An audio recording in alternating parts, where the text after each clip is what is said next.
Hi everyone. ஒரு உண்மையான பதிவு. இது வந்து சிம்பத்தி கிரியேட் பண்ணுறது, அப்புறம் வந்துட்டு வேற எந்த மோட்டிவும் கிடையாது.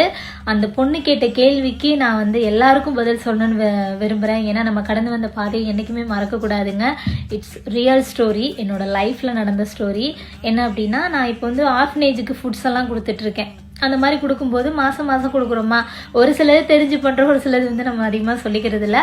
அதில் ஒரு பொண்ணுக்கு தெரியும் நான் மந்த்லி என்ன பண்ணிகிட்டு இருக்கேன் அப்படிங்கும்போது அந்த பொண்ணு என்கிட்ட சொன்னாங்க, அக்கா நீங்கள் வந்து ஃபுட்டுக்கு வந்து ரொம்ப இம்பார்ட்டன்ட் கொடுக்குறீங்க, நல்ல விஷயம்க்கா. அதே மாதிரி வேறு ஏதாவது பண்ணுங்கள், ஏன்னா நோட் புக்ஸ் வாங்கி கொடுக்குறோம், அந்த மாதிரி வேறு ஏதாவது பண்ணலாம் இல்லைக்கா அப்படின்னு சொல்லும்போது பண்ணுறேம்மா அப்படின்னு சொல்லிட்டு ஒரு சில விஷயங்களுக்கு அந்த பொண்ணுக்கு நான் பதில் சொல்லிட்டேன். ஆனால் அந்த பொண்ணு கேட்டாங்க பார்த்தீங்களா, ஃபுட்டுக்கு ஏன் இவ்வளோ இம்பார்ட்டன்ட் கொடுக்குறீங்க அப்படின்னு சொல்லிட்டு.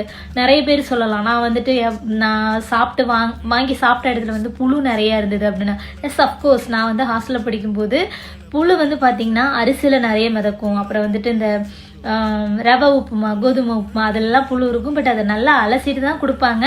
ஒன்று ரெண்டு அதிலே தானே கிடக்கும், செத்து கிடக்கும். அதையும் நான் சாப்பிட்ருக்கேன். அதெல்லாம் வந்து நான் ஒரு அமிர்தம் தான் சொல்லுவேன். ஏன்னா அப்போ இருந்த என்னோட பசிக்கும் என்னோட தேவைக்கும் அந்த சாப்பாடு வந்துட்டு ஒரு பெரிய ஒரு விஷயம்தான். ஏன்னா எனக்கு கரெக்டான நேரத்தில் எல்லாமே கிடைச்சிட்டு இருந்துச்சு. உண்மையிலுமே முதல்ல நான் உங்களுக்கு நன்றி சொல்லிக்கிறேன்.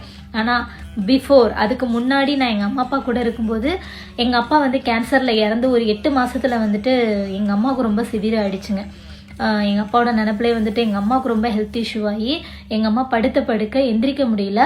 ஒரு நாள் வந்து எங்கள் அண்ணா என் கூட இல்லை. எங்கள் அண்ணா வந்து ஒரு 9th ஸ்டாண்டர்ட் படிச்சுட்டு இருந்தாங்க. எங்கள் அண்ணா எங்கேயோ வெளியில் போயிட்டாங்க.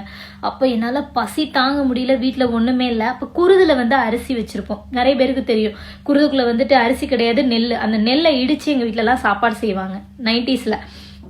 அப்போ வந்துட்டு அதையும் எனக்கு செய்ய தெரியல. அப்போ நான் வந்துட்டு குண்டானை எடுத்துகிட்டு வந்துட்டு 2 வீட்டுக்கு போனேன். ஒரு வீடு சாத்தி இருந்தது, செகண்டாக போன வீடு வந்துட்டு ஓப்பனில் இருந்தது. அப்போ நாங்கள் வந்து பார்த்திங்கன்னா வில்லேஜில் சின்ன சின்ன வீடு தானே நம்ம விடலாம். அவங்க கொஞ்சம் ஹை லெவல் ஃபேமிலி. ஸோ அவங்ககிட்ட போயிட்டு அந்த அந்த குண்டானை எடுத்துகிட்டு போயிட்டு, அப்பா எனக்கு வந்து கொஞ்சம் சாப்பாடு கொடுங்க அப்படின்னு சொல்லி கேட்கும்போது அவங்க என்ன பண்ணிட்டாங்கன்னா, என்னோட அந்த கையில் வச்சு இந்த பிளேட்டை தூக்கி வீசிட்டு என்னை ஒரு தள்ளி விட்டாங்க கீழே. தள்ளி விட்டு சாப்பாடில் ஒன்றும் கிடையாது போ அப்படின்னு. ஆனால் அந்த பசி வந்து மறுபடியும் அவங்கள்ட்ட போய் என்னை கேட்க தோணுச்சு. சரி, நான் மறுபடியும் எடுத்துகிட்டு போயிட்டு எனக்கு அந்த சாப்பாடு கொடுங்க அப்படின்னு சொல்லி கேட்கும்போது அவங்க சாப்பாடு கொடுக்கல, போ அப்படின்னு சொல்லி துரத்திட்டாங்க. ஏன்னா எனக்கு தெரிஞ்ச ஒரு சில அக்காலாம் வந்துட்டு எனக்கு நல்லா ஹெல்ப் பண்ணுவாங்க. அவங்க யாருமே இங்கே இல்லை. அழுதுகிட்டே வந்து எங்கள் அம்மாட்ட சொல்கிறோம்மா பசிக்குதுமா, சோறு இல்லைம்மா அப்படிங்கும்போது எங்கள் அம்மாவால் எந்திரிக்க முடியல. படுக்க கண்ணிலேருந்து கண்ணீர் மட்டும் கொட்டுது. என் பிள்ளைக்கு இப்படி ஒரு நிலைமையா அப்படின்னு சொல்லிட்டு எங்கள் அம்மா ரொம்ப அழுகுறாங்க. அப்புறம் வந்துட்டு நான் சொல்ல செய்யணும்னா நான் அடுப்பெல்லாம் எனக்கு பற்ற வைக்க தெரியும். சரி சொல்லிட்டு அடுப்பு பற்ற வச்சு அதில் வந்துட்டு குண்டானில் வச்சுட்டு தண்ணி கொதிக்கிறதுக்கு முன்னாடியே நான் சாப்பாடை போட்டு அது பாதி வெந்து வேகாமையே வடிக்கும்போது கையிலலாம் ஊற்றிக்கிட்டு பரவாயில்ல அப்படின்னு சொல்லிட்டு எங்கள் அம்மா தண்ணி வச்சு தொடச்சிரு அப்படின்னு கை ஒரு சைடு எரியுது. அந்த சாப்பாடு அள்ளி சாப்பிட்றேன். பிகாஸ் எனக்கு பசி. அன்னைக்கு நடந்த அந்த இன்ஸ்டன்ட்டு என் லைஃப்பில் இன்ன வரைக்கும் நான் மறக்கலைங்க. நான் ஏன் சாப்பாடுக்கு வந்துட்டு எவ்வளோ ப்ரெஃபரன்ஸ் கொடுக்குறேன் அப்படின்னா அந்த ஒரு ரீசன் மட்டும்தான். ஏன்னா என் லைஃப்பில் வந்து நான் மறக்கவே முடியாத விஷயம். ஸோ எப்பயுமே வந்துட்டு அதாவது தானம் வந்து தர்மம் வந்து தலை காக்கும்னு சொல்லுவாங்களா, அதில் முதல் தர்மம் வந்து இந்த தானம் தான்.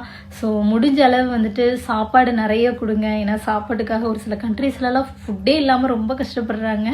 ஸோ என் லைஃப்பில் நான் அந்த சாப்பாட்டுக்கு ப்ரிஃபரன்ஸ் கொடுக்கறதுக்கான ஃபர்ஸ்ட் ரீசன் இதுதான். உங்கள் லைஃப்பில் இந்த மாதிரிலாம் நிறைய நடந்திருக்கும். பட் இந்த மாதிரி நிறைய விஷயங்கள் இருக்குது. அந்த பொண்ணை கேட்ட கேள்விக்கு நான் உங்களுக்கு வந்து பதில் சொல்லணும்னு ஆசைப்பட்டேன். யாரையாவது நான் ஹர்ட் பண்ணியிருந்தா மன்னிச்சிருங்க. அதே மாதிரி நான் இதை வந்து சிம்பத்தி கிரியேட் பண்ணுறதுக்கு அந்த மாதிரிலாம் நான் சொல்லலை. இது உண்மையாக நடந்த விஷயம். நான் பட்ட கஷ்டங்களோட ஒரு சின்ன பார்ட்டு இதுவும் ஒன்று. தேங்க்யூ.